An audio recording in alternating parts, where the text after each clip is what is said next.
Welcome, everyone, to episode number 102 of Underserved. Joining me today is Jim Scholhamer, CEO at Ultra Clean Technology. Let's get started. Welcome to this week's edition of Underserved, the podcast for the rest of the tech industry, where we focus on stories of tech industry leaders, their insights, and their lessons learned. And now, your host, Andrew Jelina. Jim, thank you so much for joining us today on Underserved. Thanks for having me, Andrew. Good to be here. So, way back when, you're a kid collecting rocks. How does that kind of change your elementary school experience? Yeah, I grew up in northern Illinois. There wasn't a lot to do, basically surrounded by cornfields. So I used to go out under the ocean at one time. So I'd go collect fossils and rocks. Had quite a collection by the time I reached, fourth or fifth grade. And you were in Catholic school. How did that change your curriculum there? Yeah, it was rather funny because I went at the age where the nuns still wore their habits and it was all nuns teaching. And when it came to teaching the science and the geology courses, they didn't have that discipline. So they asked me to teach, the units, especially the geology units. And so for a few weeks, I got to be the teacher in fifth grade, which paid off nicely. I got a good grade in that class. You better if you're teaching it. So you kind of knew in the back of your head, I got to go to college. How does that decision tree work? It was not so much the back of my head, but in my face. My parents from an early age, it was, when you're counting how many years of school you had left, they always added the 4. It was always a given that my 2 sisters, my brother and I were going to college. There was no negotiating that. But I didn't know much about it. There wasn't much in the way of counselors back then or special advisors that people now hire. I said, well, Dad, I don't know what I want to do. I love history and, archaeology and things like that, and kind of raised one eyebrow. And without really saying it, I could tell my tuition wasn't going to get covered if I chose what he considered a fluffy career. He was a mechanical engineer at GE for 35 years and his father for 35 years at GE. So he kind of convinced me to go into engineering, went to University of Michigan into the engineering school. And what discipline of engineering do you choose? It's funny because most of the people I knew, knew right away what they were going to do and what engineer they wanted to be. And I wasn't even sure I wanted to be an engineer, let alone what type of engineer. And so I remember you had to declare the major. So there was a session where they had the different, electrical engineering, mechanical engineering, all the typical tables set up to try to recruit you to come to their program before declaration. And there was a small group of people at the material science and engineering table, and they were really friendly, and there was like a family kind of feeling to it. And, the EE and the ME was, looked like a kind of a mill. There were so many people over there. I go, well, it's similar to geology and, it looks like a nice place to be, and did put a lot of thought into it, but it was the closest thing to something I did kind of like. So I went into materials and metallurgical engineering at the time it was called. Now, are you like a voracious student, or are you kind of like, Well, as you could tell, I didn't have passion at the time. I sat in the back and did a lot of crossword puzzles and things like that. I had the ability to kind of hear what was going on and do crossword puzzles and also kind of soak it in. But there was one professor, his name was Van Vleck, and he was kind of the pioneer of material science. All the basic material science and metallurgical textbooks, he's the godfather of all of that. People are still using his books today. He would come in and do a lecture every now and then, and he would get so passionate, his shirt would come untucked. By the end, he had chalk all over his body, waving his arms around crystal structures and things like that. You couldn't help but kind of, pick up his passion for it. So things got a little bit more interesting for me, but it was never really my true passion at the time, but it worked out pretty well. So you're getting towards the end of college, time to start figuring out a career. What are most of your contemporaries doing? So in Michigan, as you could imagine, most of them were going into the auto industry. And I had a few interviews with a company in Elkhart, Indiana that did automotive parts, and in Peoria for Caterpillar. And, several of them were like, oh, I'm going to go work on bumpers, new plastics for bumpers. And to me, although I appreciate bumpers, and I've used them more than once. It didn't sound very interesting to me. And I went to this small company in Troy, Michigan called Energy Conversion Devices. They sold research and IP, and they were working on everything that was a long shot, like superconductors, super magnets, anything with the word super in it. They were kind of doing R&D in it. I was taking the tour, and I looked in the quartz window of one of the machines where they were doing certain optics, and I saw this plasma, and it was a PVD, a sputtering machine, describing how these ions are knocking out the atoms off of this material one at a time and laying down atom by atom. And I thought, wow, this is really cool. And it was definitely the lowest paying offer I had. And it wasn't a great time to come out in 88, 89. It was a recession, and I wasn't a great student, so I didn't have a lot of options, but I just followed what was interesting, and I went there. I think my starting salary was $28,000 a year in 1989. Gives you an indication of inflation since then. Yeah, I mean, that sounds more interesting than plastic bumpers. Right? So you're getting started in the optical field. Like, what are some of the things that they're building then? Yeah, that was the real interesting part. I was working with all these incredible PhDs from Lawrence Livermore and Los Alamos and Argonne National Lab, making on these Schwarzschild quartz optics, doing ultraviolet coatings and X-ray coatings. So these were special optics that went up on telescopes onto satellites. And there's a kind of special technique that was developed to look at the radiation coming off of stars. Now, that's a difficult thing to do because hydrogen and helium swamps all the detectors, because that's the majority of the radiation. But together with this incredibly bright professor at Los Alamos, she designed this special coating. These are atomic layers. I mean, 3 atoms deep and then 2 atoms of something else, high Z and low Z materials that would throw the hydrogen and helium radiation away from the detector, and so that they could look at some of the heavier elements coming out of stars. So I learned a lot. I put my thumbprint on the back of the optic before we'd ship it because I wanted a piece of me to be in outer space. So I'm sure it evaporated within minutes of being out there, but it was pretty fun. Also worked on tribological coatings, which are dry lubricants on bearings for Lockheed, and these were for the laser guns for the Star Wars program under Reagan, SDI. So these were oil and grease doesn't work in outer space for the same reason my fingerprint still isn't there. So I did these special coatings on the balls of the ball bearing as well as the inner and outer races for the Star Wars program, and dozens of little projects and programs like that where you're just presented with a challenge to do something nobody's done, coat a dry coating on bearing balls and things like that. So I had to do a lot of hardware and process modifications. It was really fascinating work to do, to be involved with. It sounds like you're running at a hard pace for short money for quite a while, though. What's that like? Oh, yeah. I was a VIP member of Super 8 because I remember there was one time we were doing these large gimbal bearings for the defense program, and the deposition times, the run times were, 6-7 hours. And once you tuned the coating in, you just wanted to run the actual product through in different batches. And so a technician and I would get a couple rooms at the Super 8 across the street, and you get up every 4 to 5 hours to remove the bearings from the chamber and then clean the new ones and put them in. And so it'd be like around the clock, whenever the machine was finally tuned in and ready, you had to strike. But like I said, it didn't feel like work. It was kind of fun. Yeah, at one point, the technician and I, we had found a bunch of old hardware in a closet. So around this place, because it was an R&D center, there was all this just equipment laying around from past projects. So we just said, hey, wouldn't it be fun to put together a whole deposition machine just from the scrap parts we found? So we built a machine from scratch from different parts we found to do different PVD coatings and vacuum. So it was that kind of place. It's like if you wanted to try something or do something, there was plenty of opportunity. But you're right, it was long hours and low pay. But I was young and I could do it. So eventually that's got to wear and someone's got to recruit you away. What happens?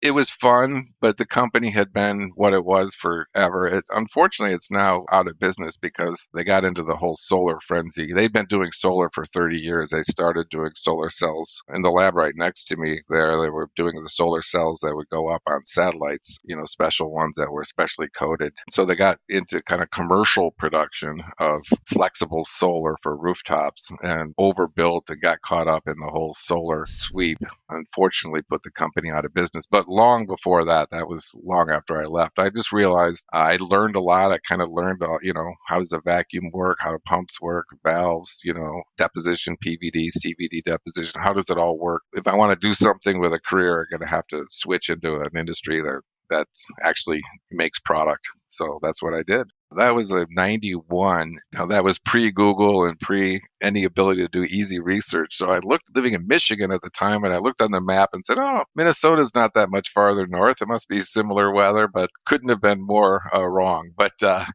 got recruited to go to a company in Minnesota called Apogee, and it had a division called Viratech Thin Films. And we're doing optical coatings for CRTs, laser scanners, fax machines, really high level anti-reflection coatings and enhanced mirrors in a machine that had been originally designed to do disk drives but didn't work, and so it was retrofitted to make these optical coatings, and it was completely the wrong machine to be doing what we were trying to do. And talk about a startup like situation. I started out as a process engineer and then became the engineering manager, and then we kept going through operations executives quickly. And so after a period of frustration, I told the GM, give me the head of ops job too. So when I get the machine ready to go, there's actually people to run it and load it.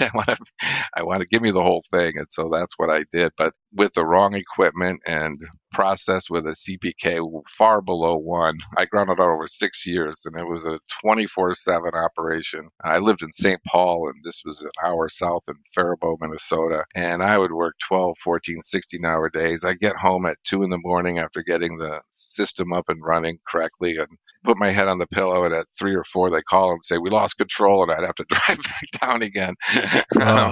So it was like a startup without any of the financial benefits of a startup. But we were a team, and we were all into it, and we actually drove our competitor out of that field and became like one of the big products we made was the glare filter. I don't know if you remember on the CRT, you'd hang a glare filter over it. So we became like the large market share for making those glare filters. So I'd like to say I predicted the demise of CRTs and the rise of flat panels, and that was, why I moved out of there. But in reality, it was I had just survived my 6th winter in St. Paul, and I went out onto my hammock to read a book, a history book, of course, and I got attacked by mosquitoes, which Minnesotans call the state bird. And I got so frustrated, I threw my book down and went in and called a headhunter. And that's when I ended up at Applied Films in Colorado, which people think of as also a harsh winter, but it's actually much more moderate than a lot of people realize.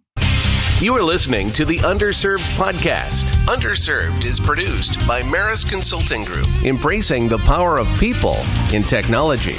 For more information, visit mariscg.com. That's mariscg.com.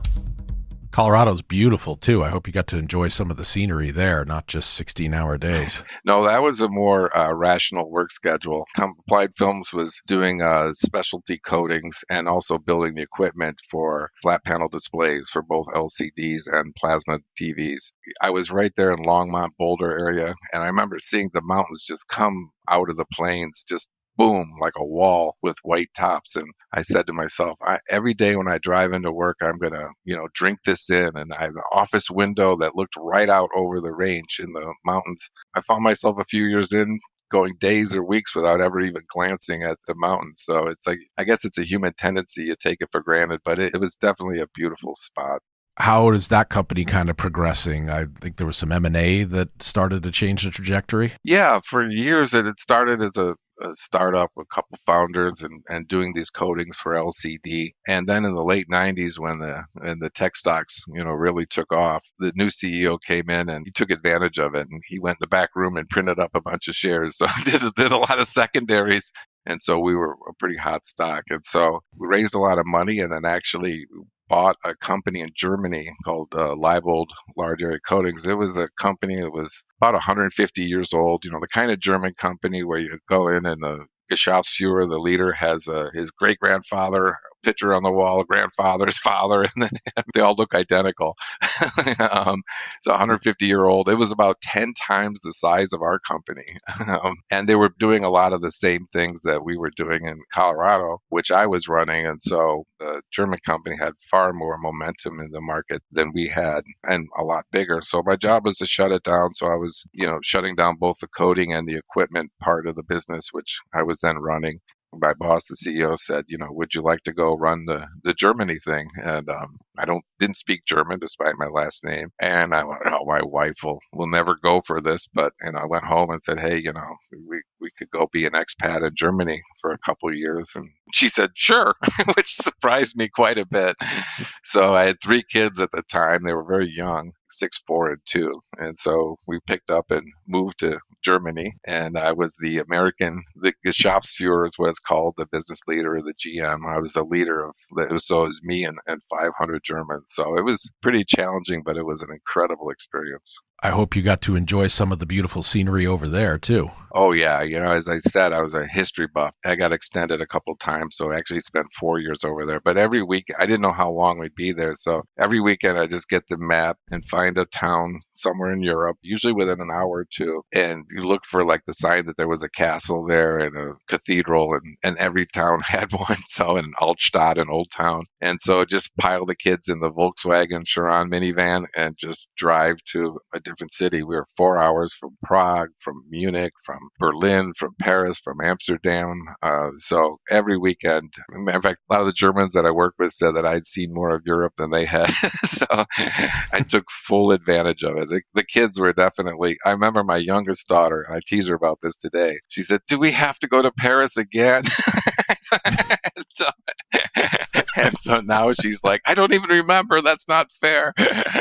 So, like I said, it was a wonderful experience. About halfway in, I took a few German lessons here or there, but German is not an easy language to pick up. But one day I was at an all-hands meeting and somebody asked a question, of course, in German. And for some reason, it just clicked. You know how languages just click and you could suddenly think in the other language. And I gave a response back in German, like a 10-minute long response back in German to the kind. I'd never spoken German during the all-hands meetings before. It was always interpreted. There was this shocked kind of silence after I was done. And I could imagine everyone trying to think what they had said in front of me over the last few years that I might have. And then they broke out into applause because they appreciated I'm sure the German was pretty awful, but they appreciated, the attempt. And they were as surprised as I was when I finally broke into their language. So what happens at the end of your tour of duty over in Europe?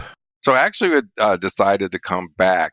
My wife missed her family. And right around the time we were going to come back, Applied Materials came by, and Applied Films had a really strong position in display equipment, especially the PVD side, the physical vapor deposition side. Some people call it sputtering. And also solar technology was pretty far advanced in Germany. And so we had a lot of products in the thin film and crystalline solar space too on the equipment side. And at the time, Applied, well, they still have the display division. Applied was really strong in the CVD part of the processes, but not the PVD. And same with thin film solar. They're making a big push into solar at the time. Very good CVD technology, but didn't have the PVD side of solar, which Applied Films had. So it was really a perfect fit. And so did the due diligence. It was obviously held to be top secret. We told all the people in Germany it was just a SOX audit. That is why we're getting all these papers together, but it was due diligence. And I remember giving tours at night to the Applied people. And anyhow, the deal went through. And when I came back to look for a house before the deal went through, they brought me into a room and said, okay, we just want to ask you a few questions. And little did I know, it was like, it was an 8-hour day where each group would come through for an hour and say, okay, this is engineering. Okay, this is operations. This is R&D. This is IT. This is, legal. And every hour, 10 people would march out and 10 people would come in. So it turned into this due diligence session where I was the only one from the Applied Film side. But because I was COO and CTO, which is a small company, weird combination, normally you don't find that, I would be the one sitting there answering all the questions. So after each people leave, like, okay, who's here from the Applied Film side? It's like, still me. And so they said, okay, this guy knows what he's doing. And I only had a bachelor's in engineering, and everyone at Applied has a PhD from Stanford or MIT or Berkeley. So they're like, well, technology, but, we really need operational people, which, I kind of accidentally fallen into operations, several times throughout my career. And so I went on and they offered me a position as the head of operations for the display and thin film solar section of Applied. And so that's what I took. So you become part of Applied Materials. How does the market treat you when you arrive? It was pretty hot. It was busy as well. And that was the adjustment to, as a Midwestern person to Silicon Valley. I mean, obviously the pace, more direct, I would say, on expectations and less Midwest nice and more of a pressure cooker, right? That was an interesting adjustment for me. Most of the management at Applied Films, left pretty quickly because, like I said, it was pretty fast paced. But we were doing really well. I built a factory in Taiwan, and so that got us a lot of advantages in the display area. Started that at Applied Films and expanded it under Applied Materials. And then after 3 years, the GM of the display division. So Applied had division of a semiconductor, service, and then solar and other, LED and other like mishmash of things, and then display. And so there were 4 divisions. And so when the GM left, he said, hey, Jim, you think of Jim as an ops guy, but he actually was a GM and has some technology background too. So I made the unusual jump of going from the head of ops to the GM of the display division. The people that didn't know me, they're like, why is an ops guy running this division? But I wasn't really a true ops guy. So that's where I went from 2008 to 2011. I ran the display division of Applied, and it grew pretty dramatically as flat panels took off. What happens when the recession hits? Yeah, that was that was rough. I mentioned we built a factory in Taiwan, but we actually had built a pretty heavily outsourced operational network, and a lot of that was there when I got there, and then I expanded on it. And display tools are basically large semiconductor tools on steroid. They're a lot of the same architecture, just a lot bigger to make a TV instead of a wafer. So they're kind of modular. I think of it as like Lego with 6 major pieces, the factory interface module, the vacuum transfer module, the process modules, and so on. And so we had suppliers that would make each module, and then they would either come together and get consolidated in Singapore, or they'd come together in the parking lot of Samsung or LG or wherever. We called it merge and transit. So it was heavily outsourced. So our revenue went from 250 million a quarter down to 87 million, like overnight. But because we had such a variable cost model, where you just stop cutting POs, you don't have a lot of fixed costs. So we actually broke even, dropping from 250 million in revenue to it was 87 or 97. It was sub 100 million in a very short period of time. We actually broke even. So we were held up as like, why can't you guys over here do the same thing as display? But it was intentional, but it was also, a little bit lucky as well. I'd rather be lucky than good. If you're lucky and good, that's the key.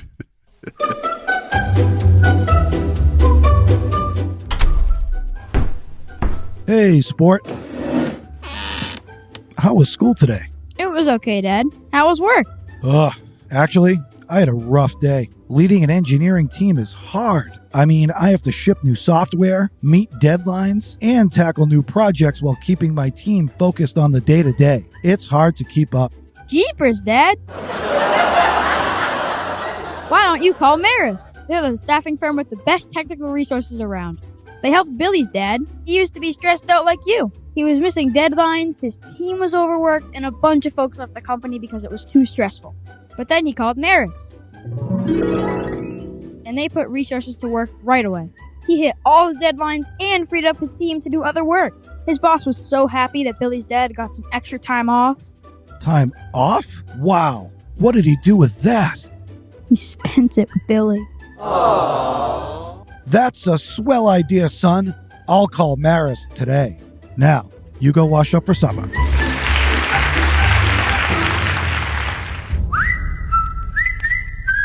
So when things start to recover again, they ask you to run the 200 millimeter equipment group. What is, for folks that don't know the semiconductor industry, what does it 200 millimeter mean in this context?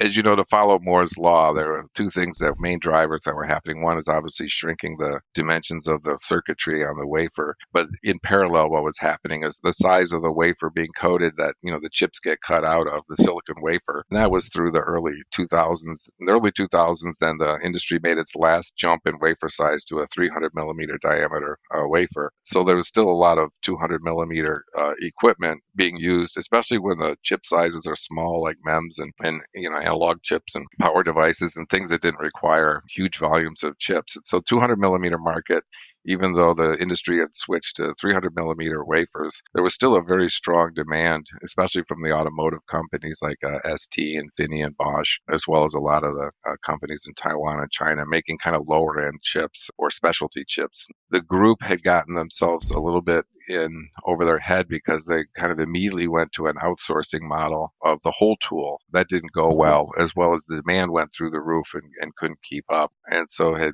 really gotten financially was starting to actually impact Applied. So I was asked by the CEO to go over there and fix it. I didn't know anything about semiconductor at the time. It's funny, people look at me as a semiconductor person now, but I'm actually was, most of the people in semi have been in there for 30 years, and I was new into that space. And so, we brought the operations back in-house because they were kind of onesie twosies. It was high mix, low volume, and so it wasn't really conducive to outsourcing.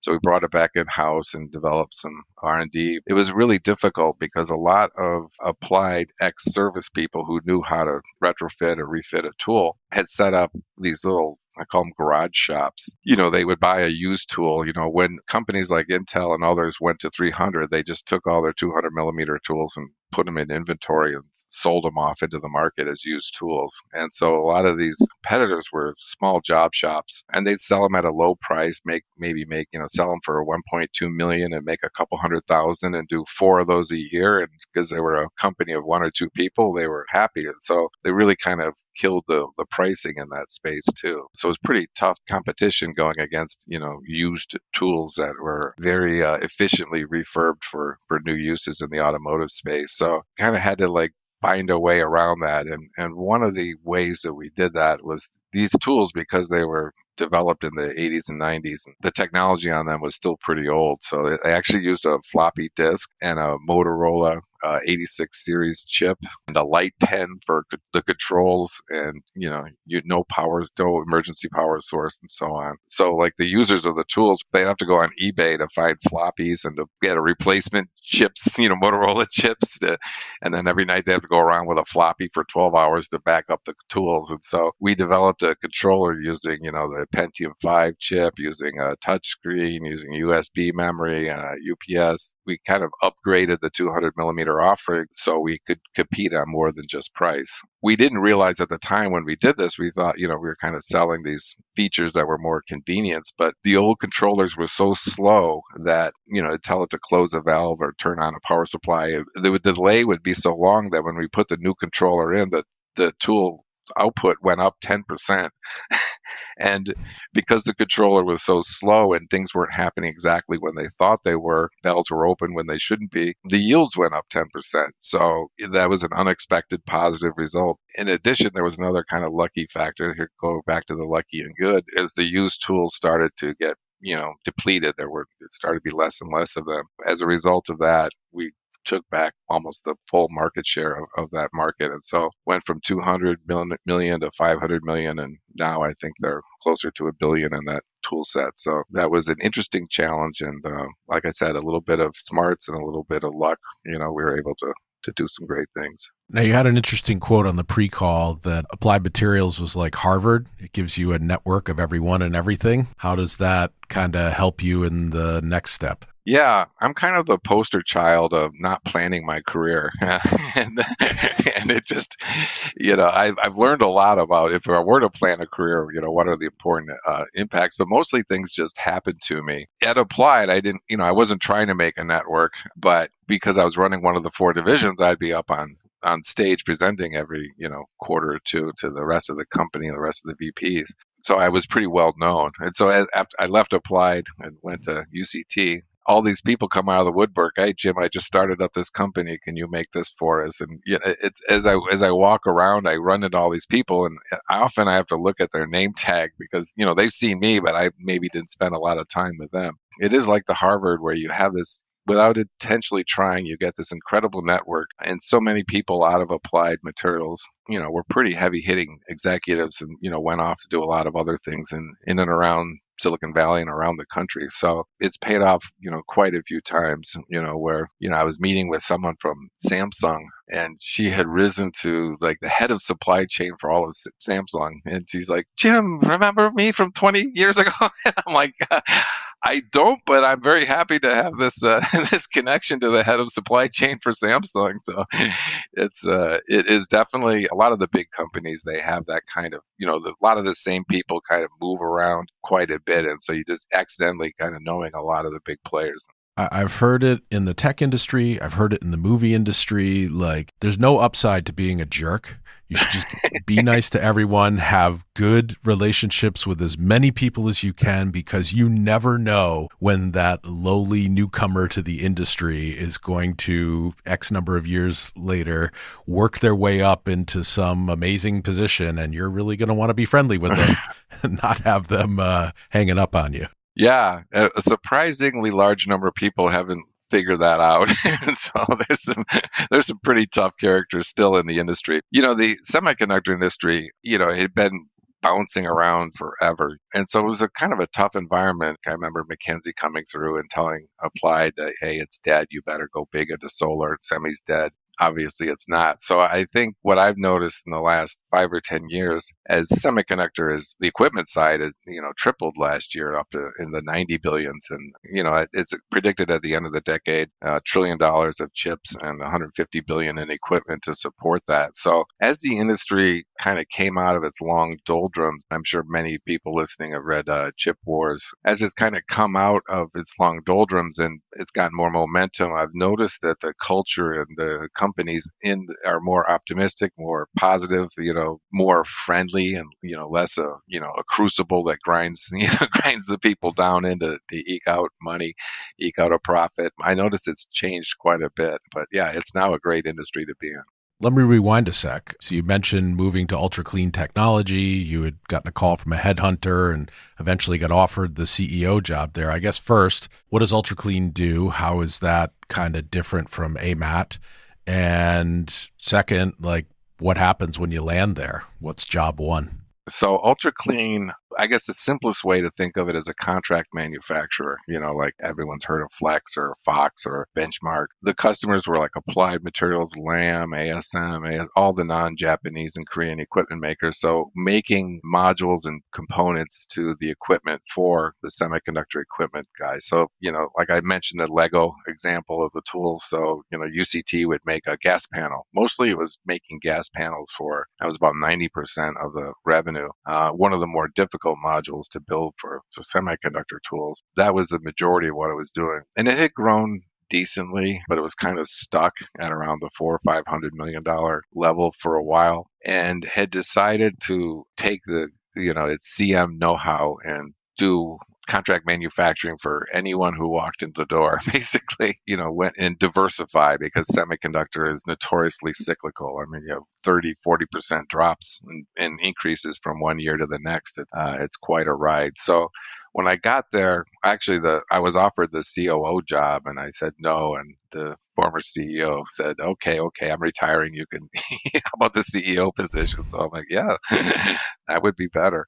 So when I got there, I took everyone into an offsite, all the top management, and because I looked around and we made a couple machines for, I don't know if I can use their name, a premier electrical car company in the Valley, making a machine that would jam like a hot rotor into a stator. There was another small startup that was laser marking chicken eggs, and so a machine that would laser mark chicken eggs, 10,000 eggs an hour, you name it, hair growing machines, applying glue to the front face of the cell phone cover, just about anything and everything was losing money because you'd learn how to do it, and then there wouldn't, many repeat orders that were kind of niche-y stuff. So I took the executives off site and I said, we're in semiconductor, we've been doing it for 30 years, we're really good at it, it's really complex equipment, really hard to do, it's also a low volume, high mix, 5 of this and 10 of of that. We're really good at it. We're not good at all this other stuff. Semiconductor, it's easy to see that chips are going to be in everything everywhere. This is back in 2015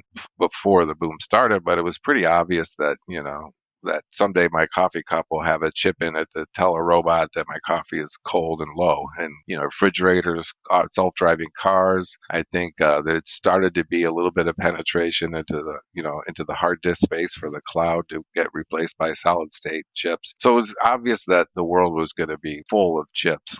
At the time there were like 10 chips or 20 chips in a car, and now there's something like 500. So it was easy to see. So I took all the top executives and they still remind me of this because these simple analogies sometimes really stick with people. I said, we're standing in a field with bags of money all around that we can go gather, but we're going off into the woods because we think there might be a bag of money off into the woods somewhere. I said, we're going to stop all this other stuff and we're going to diversify, but we're going to diversify within semiconductors. So instead of just making the gas panel module, let's start making some of the other modules on the tools. We did some acquisitions. We actually bought a company that does this service for semiconductor fabs, cleaning and analytic yield management. Bought a few companies to make kind of higher end IP kind of sub product, and just focused on just throwing away anyone who came in the door for anything not semi. And when we bought a company, if it had a non-semi portion, we'd actually usually sell it off and just remain semiconductor focused, and that's worked out pretty well. I think we quickly went in 2 years from 500 million to a billion,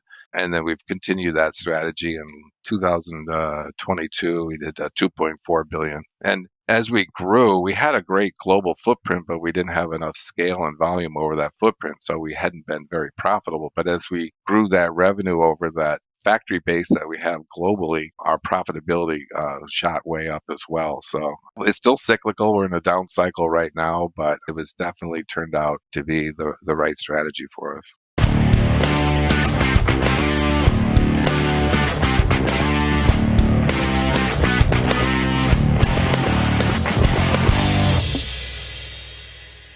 Yeah, I think betting that chips are going to be in everything is a good bet, and more chips are going to be in everything. I think AI is going to drive even more semiconductor and memory and SSD demand. Where else do you see kind of more penetration of chips in products and industries? They're pretty much everywhere. I think obviously there's always been big waves. Obviously when the cloud went from hard disk to NAND and a little bit of DRAM, that was a big wave. I think the big new applications, AI, it's unclear. It's like when I talk to investors, they want me to connect the dots from AI is taking off and NVIDIA did this. What does that mean to you now? So that's a really hard dot to connect, but clearly it's going to drive a lot of logic and memory chips. I thought self-driving cars would be more prevalent by now. Back in 2015, 16, I thought we would kind of already be there with more of that, but it's still coming. And I think that's going to drive a huge amount of, especially the data to collect for self-driving cars. AI is clearly going to have a big effect as well. Looking way down the road, and I think robotics are going to be even in everyday, normal consumers' life, not just in factories and things like that. So requiring some AI and a lot of controls and sensors and so on. So I don't see any end in sight. So when the major, in 2015, there were only a few people who were really calling out that chips were going to grow. It seems obvious now, but Gary Dickerson and at Applied and the folks at Lam were their marketing people were really showing what they thought was coming. So there wasn't a lot of voices back then, but now it's pretty much consensus. Some of the folks at Samsung have told me as well. They see that by the end of the decade, the industry will be $1 trillion in chips, and as I mentioned earlier, and 120 to 150 billion dollars in equipment. So from the 30 billion in equipment to 150, that's quite a growth. So UCT, we put a lot of capacity in place for that growth. We've got 24 sites around the world. Like I said, we're both servicing the fabs, the downstream customers, as well as, the major equipment players outside of Japan. So we're investing into the teeth of this right now, even though it's a downturn in the industry, because, it'll come back relatively shortly, and it'll be another big growth spurt, and there'll be another big supply and demand crunch coming up again. So that's been the cycle, and I think it's like a sine wave where if you take a corner of it and pull it up 45 degrees, it's a sine wave with a lot of growth in it. Yeah, when it swings big. Yeah, it comes fast. Now, You had an interesting quote. You said basically, I never planned my career. I've been asked at various times in my career about a 5-year plan for either me or the company I was at. And I don't know. I mean, like, yeah, I understand not only looking quarter to quarter, but to forecast out 5 years is pretty hard. I think you could give it a heading and, you know, have some good habits along the way. But tell me, like, what you meant by not planning every moment in your career. Everyone has their mix of bad luck and good luck, opportunities and challenges that kind of hit them. I think it goes all the way back to even like college. I mentioned I wasn't a great student. I didn't have a great grade point. I obviously went to a good school, but I didn't know Michigan from Michigan State. I didn't know anything. You know, and I see, I have 4 kids of my own, and not all of them, but some stress out about their grades in high school or what college they go into, and certainly their friends. There's a lot of kids stress out about that. And, obviously it's good to get good grades and it's good to go to a premier college, but it's only one element of how you end up, moving forward. And there's other ways around it. I see some of these kids just literally just killing themselves, because of this pressure. And I don't think it's really necessary. I think it's more about when you get out in the workforce, how hard you drive at solving whatever issue or whatever challenge is in front of you. It's around, you mentioned earlier, people skills. That's huge, being able to work in a team and being someone that people like rather than someone who's difficult to deal with. And just when the opportunities knock, you take them.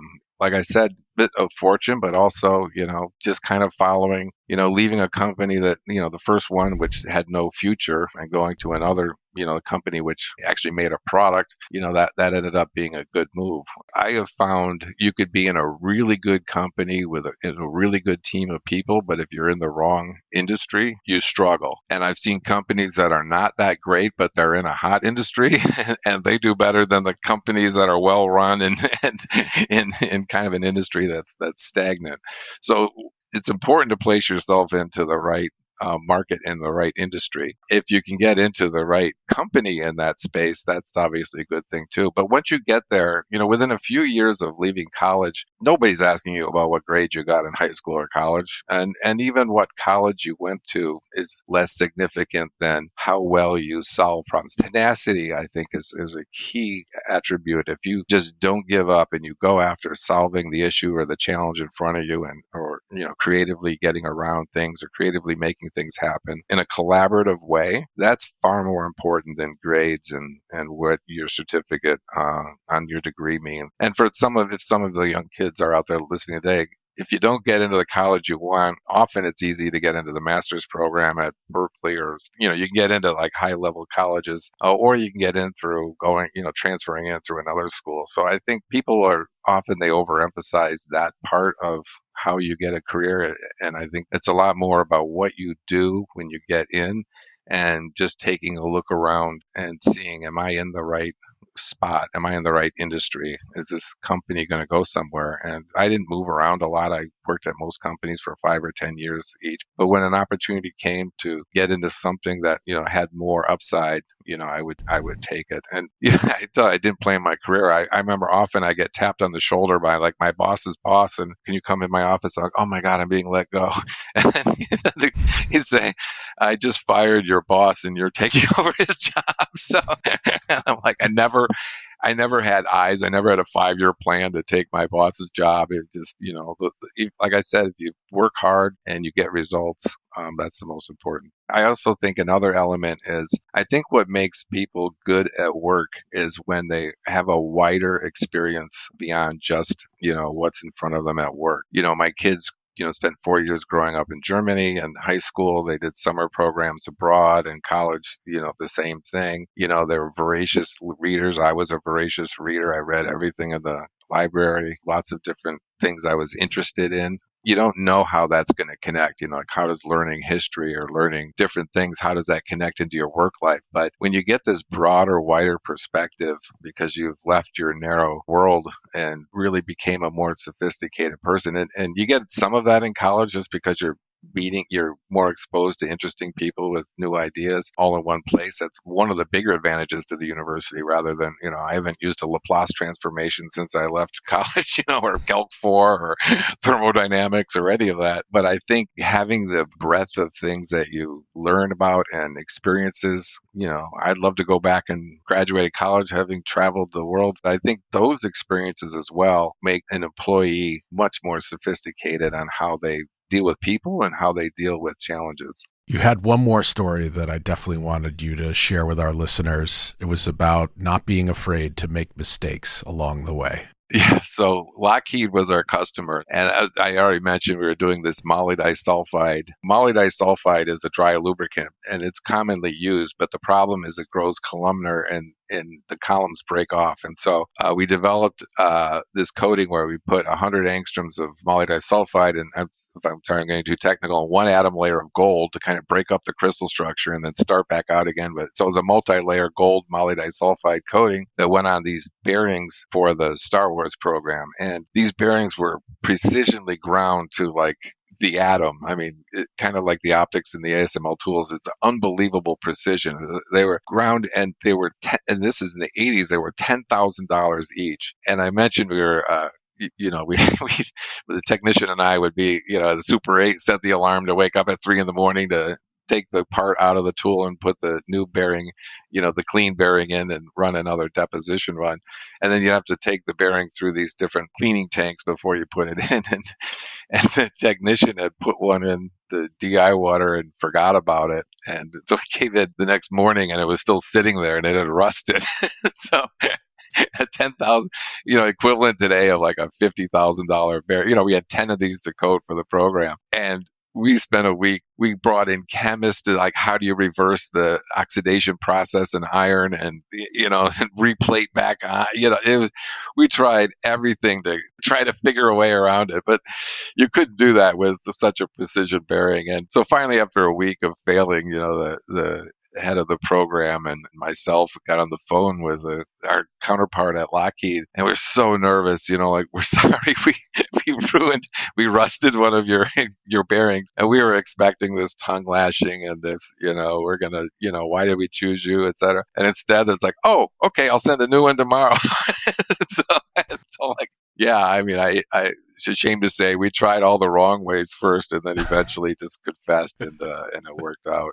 Yeah, honesty is usually the best policy. Sometimes it takes us a while to get there.